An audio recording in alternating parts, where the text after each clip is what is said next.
up everyone, welcome to today's video. The Zendikar Rising spoilers have started and I'm quite excited. It looks like expeditions are back and this time around they're going to be inside every single booster box as a box stopper.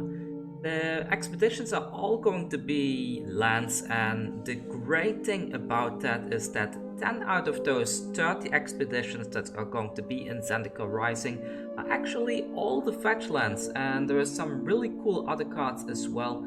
I got two examples right there. So we get every single Fetchland as a 1-off as the box stopper, well, a 1 of 30 chance, so I guess 1 in 3 box stoppers will be a Fetchland if they are normally distributed. Of course, we've seen in the past that distribution at Wizard of the Coast can sometimes be a little bit odd, like that certain cards do not appear for a very large range of products and then only appear as duplicates in another product, so I hope that they are shuffled properly this time. But we also have cards like Caverns of Soul as seen on the left right there. These are all very good lands, I have to say. There's also some land cycle that what's it called? I don't know. Is it the Battlebond lands that if you have 2 or more opponents they come into play tapped? I'm not sure. Either way, I don't think these will be playable on the Magic Arena client. They will be a Magic paper product only, but it's nice that we finally get some reprints. I don't think it will push the price of Fetchlands down too much, because I jokingly said on Twitter, like, if you want a playset of every single of these Fetchlands, that you pretty much need to buy at least 120 booster boxes to have a chance of having a playset of all. That's a bit ridiculous. That's almost $12,000, I believe, in cost just to get all these cards, but oh well, it's a step forward. Also, the enemy Fetchlands are going to have a reprint in Modern Horizons 2, which has also been announced. In fact, a bunch of sets have been announced. You have Call Time, which is a Norse-themed set, Time Spiral 2, is that? Time Spiral returns. I'm not sure what it's called, but Time Spiral is returning in between, and it will have the old Magic card frame. What else was there? I know we are going back to Innistrad as well. There's going to be a double set release of Innistrad Vampires and Innistrad Werewolves, and there was one more set in between. Some wizard themed set. Something about Scholar of something, I don't know. I will say it down in the comments which one it was, but that's not what we are here today about. We are looking at the Zendikar Rising spoilers. I'm not gonna go through everything. I'm just going to point out the spoilers that I personally really like and that I think have some potential in the standard environment going forward, and maybe even in historic. So one of the things that we have now is we have these flip lands, which are absolutely great.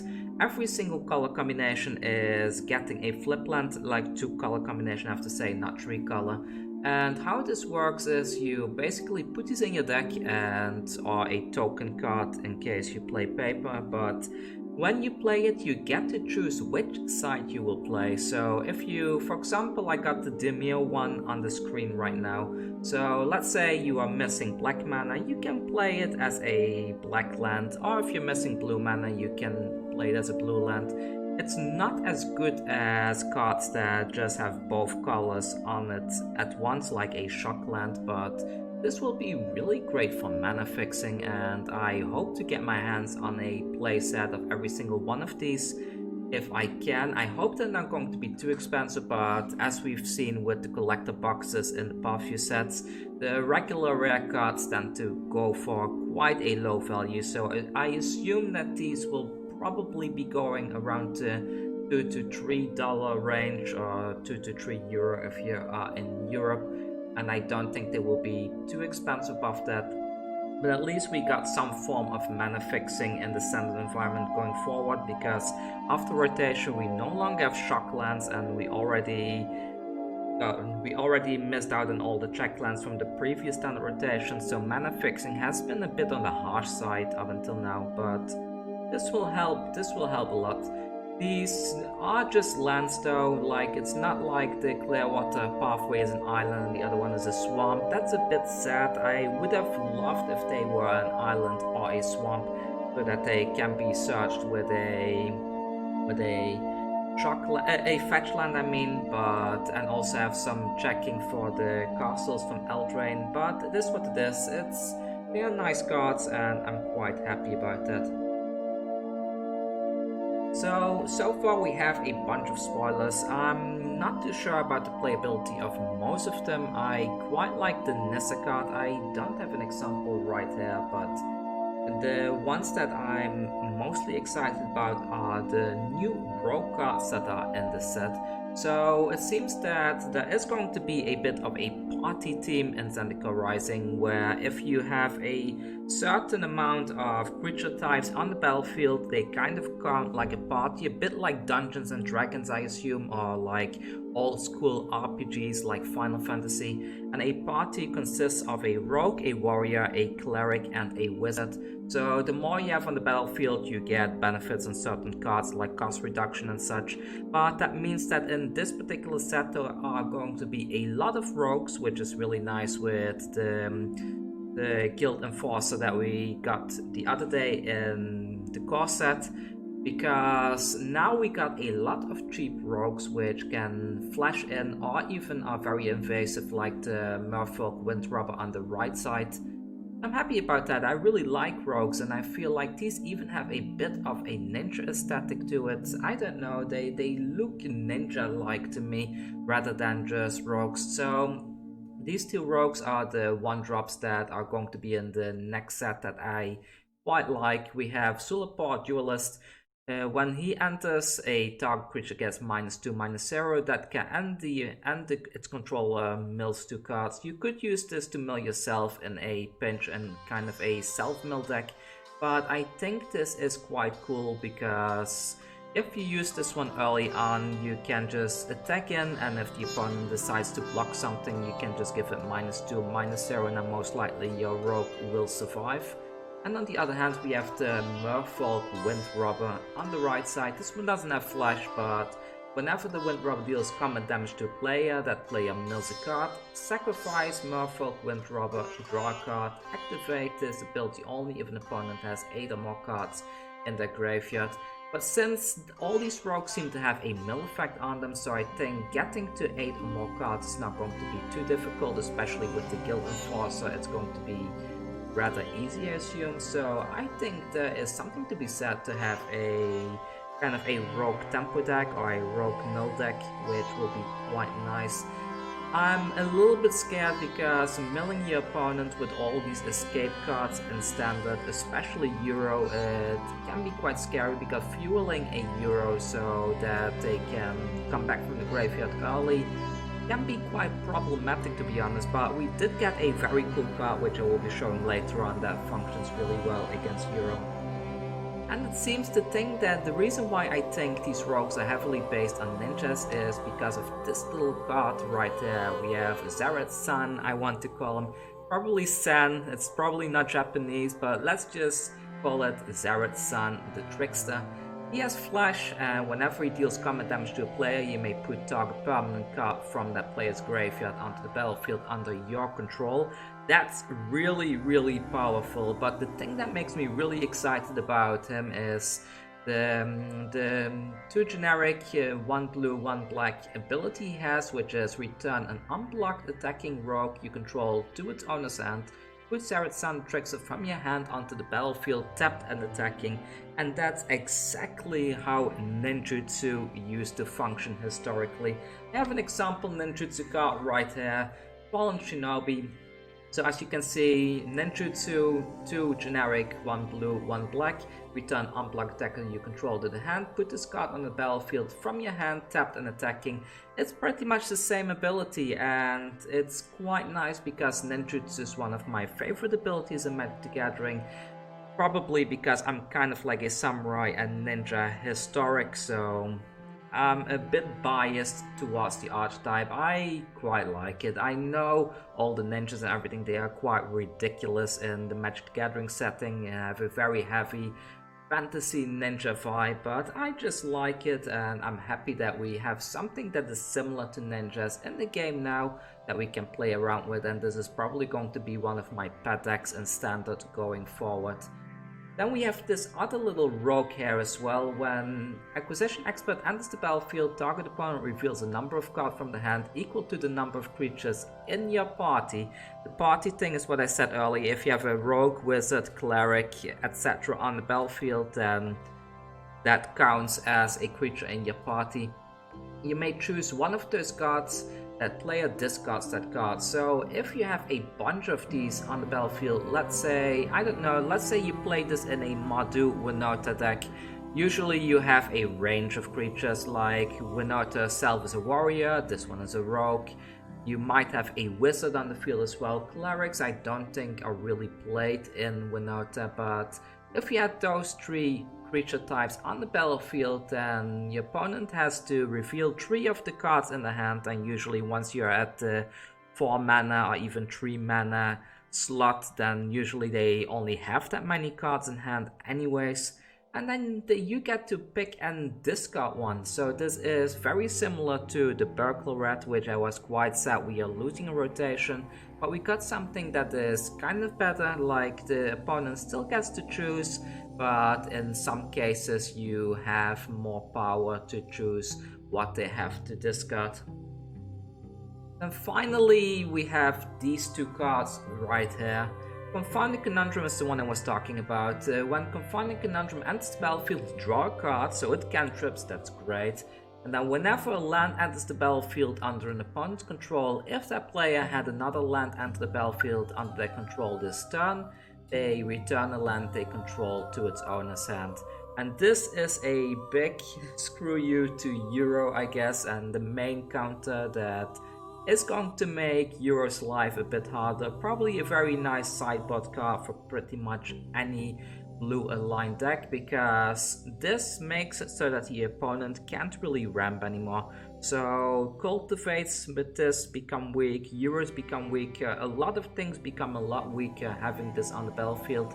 And usually those type of decks, they have a hard time dealing with enchantments anyways. I guess Band's Ramp doesn't, but Sultai Ram definitely has a hard time dealing with an enchantment like this, because they would have to bounce it, but then they don't have the mana to cast a Euro, and then you can just replay it, and etc, etc.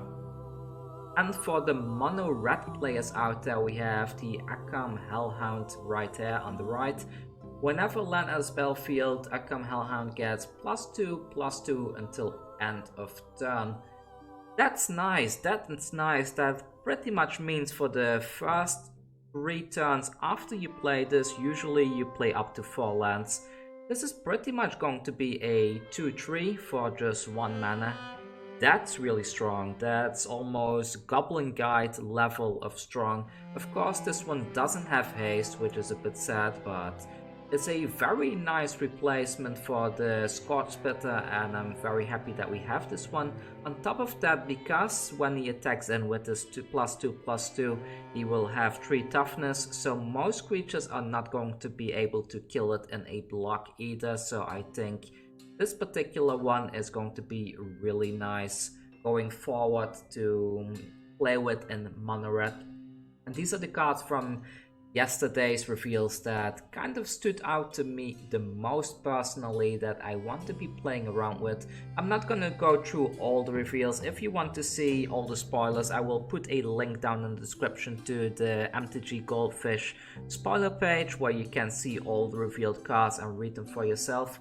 But so far I like these. I'm really happy with the lands. I'm really happy that rogues get proper support now, because you've heard me complaining about it in my historic rogue video the other day, that I feel that rogues are kind of meh because they don't have enough support to make stuff like the Guild Enforcer work. But now we have 2 1-drops, and suddenly Guild Enforcer becomes a lot stronger. We can put Zareth San, the Merfolk Rogue in there, the semi-ninja, along with, what's he called, the prankster, why did I forget his name?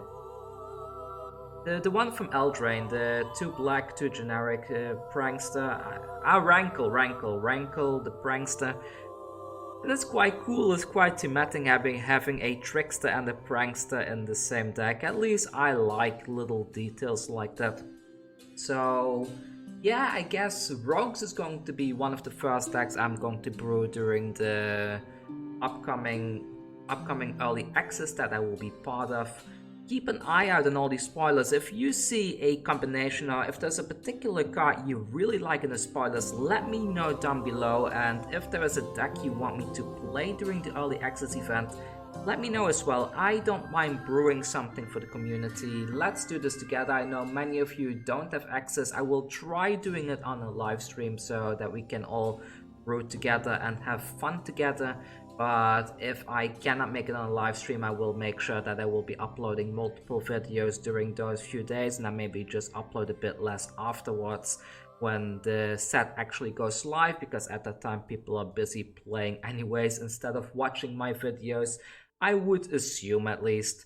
So let me know down below what you think about this. I'm really happy with it. I really like it. I really like all the new mechanics. Kicker is back. Landfall is back. We have the new party mechanic that I really like. I really like the concept of that.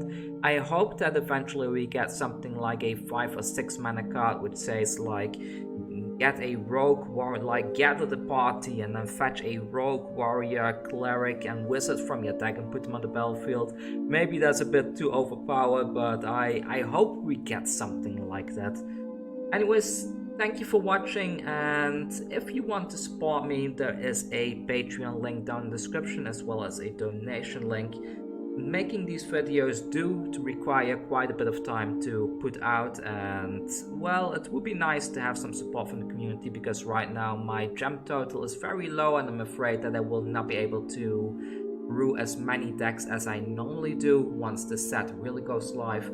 Of course, I will be testing a lot and trying to record as much footage as possible during the pre-release event that I will be part of. But it's going to be difficult because my income stream is very low at the moment. It's right now I'm earning like $30 a month, I believe. I do get $100 from my family, but well, that's not the greatest either to pay for food.